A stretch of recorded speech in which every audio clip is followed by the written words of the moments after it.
Baka medyo magulat kayo dito sa player na gusto raw kunin ngayon ng Barangay Ginebra dahil hindi naman ito superstar. Pero ito yung tipong player na mapakikinabangan talaga ni Coach Tim Cone. At ang tinutukoy natin ay ang 6'6 na si Dami Kuntapay ng Northport Batang Pier. Ang nasabing player ay isa dito sa mga masasabi nating stretch 4 o stretch center. Pwede siyang may low post game pero meron din itong 3-point shot. Kung pinapanood ninyo ang laban nito dito sa Northport Batang Pier, ang estilo nito parang si Isaac Go at itong si Jeyo ang bohot.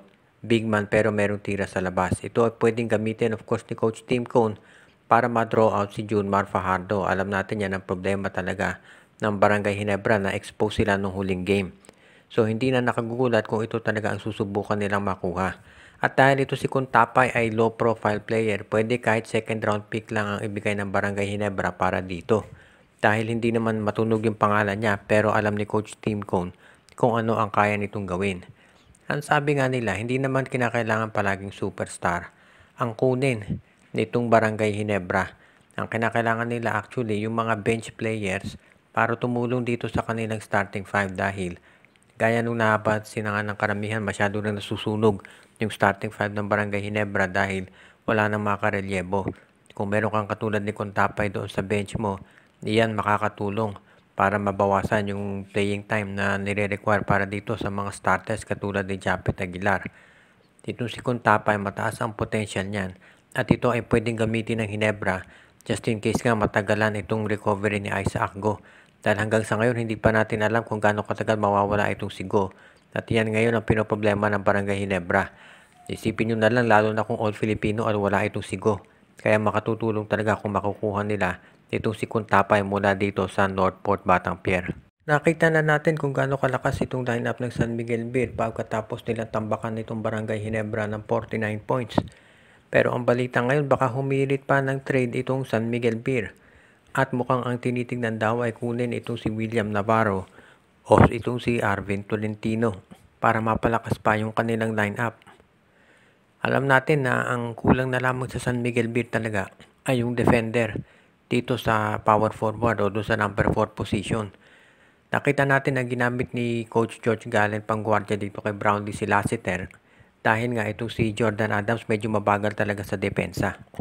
Kaya ngayon ang aabangan natin pagdating ng All Filipino kung kukunin nga ba ng San Miguel itong si Navarro o itong si Tolentino para pangguardia dito sa number 4. Kung hindi mas All Filipino baka mismo dito sa Governor's Cup o pagkatapos ng Governor's Cup tsaka kumuha ang San Miguel.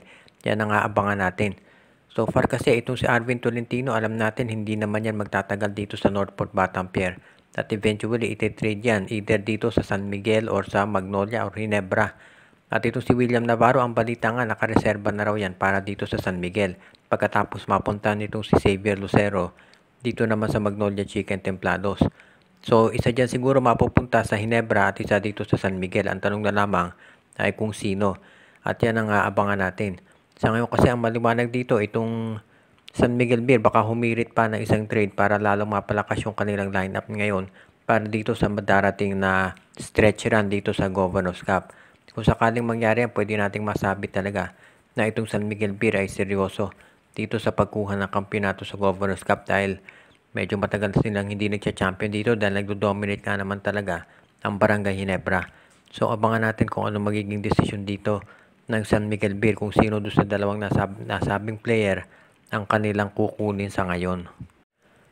Ang balita ngayon ay para doon sa mga hindi pa nakakaalam, ito raw si Dennis Uy, yung may-ari ng Phoenix, hindi po ng Converge, iba po yon, ay unti-unti na raw binebenta yung mga gas stations nitong Phoenix.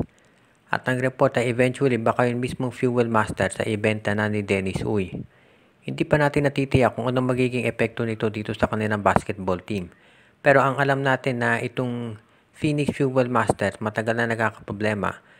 Kung kayo ay sumusubaybay dito sa mga business news, alam niyo na nung nakarang administrasyon, maraming mga businesses na binili itong si Dennis Uy.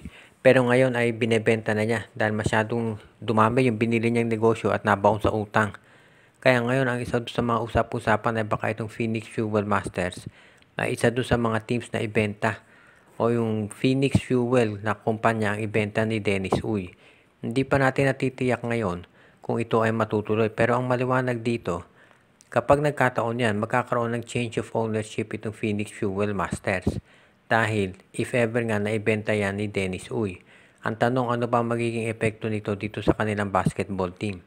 Hindi pa maliwanag pero matagal nang napapabalita talaga na itong Phoenix ay baka umalis na sa PBA dahil nga dito sa financial difficulties na na-encounter nung kanilang amo.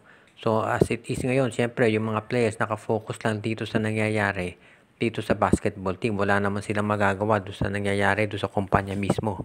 Kaya ito nga abangan natin kung ano magiging resulta. As it is, alam natin na itong PBA, meron namang mga kumpanya na gustong sumali dyan. So, hindi naman sila mawawala ng option if ever. Kaya kailangan na lang natin na tignan mabuti kung ano ang gagawin nitong Phoenix Fuel Masters, pati na ng kanilang mga line ng mga players, just in case nga na may lumabas na balita na ito ibebenta na.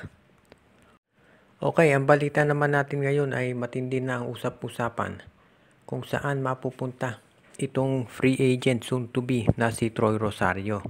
Alam natin na mag-expire ang kontrata niyan pagkatapos nitong PBA Governors Cup at marami na nga nagtatanong kung saang team siya mapupunta at marami talagang interesado sa nasabing player at understandable naman yan. Ang tanong na lamang ay kung saan. Actually, maraming mga teams ang nakaka-interest yan at ang nangunguna sa pwedeng kumuha sa kanya ay itong San Miguel at itong Converge Fiber Xers.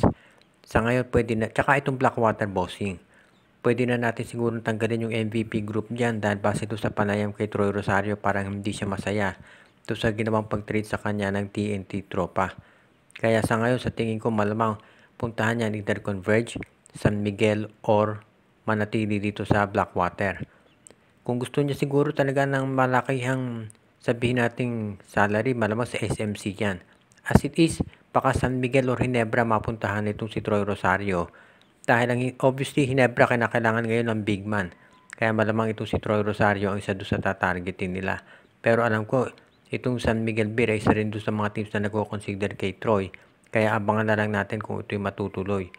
Alam din natin na of course na Blackwater ang advantage ang ino-offer daw ay 5-year contract. At syempre sa edad ni Troy gusto na niyan ay yung long-term security. Of course kung consider din natin ang Converge kayang-kayang i-offer din yan. So maraming options ito si Troy Rosario. Pwede rin siguro sa overseas kung meron pang dumating na offer. Kaya as it is, bilang magiging unrestricted free agent sa bandang huli si Troy Rosario lang ang makapagde-decide kung saang team siya maglalaro. Kaya yan ang i-consider natin ngayong mabuti dito sa paglalaro niya sa PBA kung saang team. At sigurado marami naman ang mag-o-offer dahil mahusay siya. Shoutout kay Joseph Pineda, Jonel Alagon, Joshua Giray, Espejo at Rosales family, kay RG Bueno at Dalina family, kay Katsakino Dukusing, Balyari Mascareñas, pinabati din natin si Junjun, Angie, Patpat at B-Boy Matas, si Mitch Bagares, Lolito Kakayon, Romeo Conchada, Juan Solege, pati na rin si Edwin Carmona Jr., Ireneo Salangsang, Michael D., Dexter Domer, Enju at ang iba pa nating mga taga-subaybay.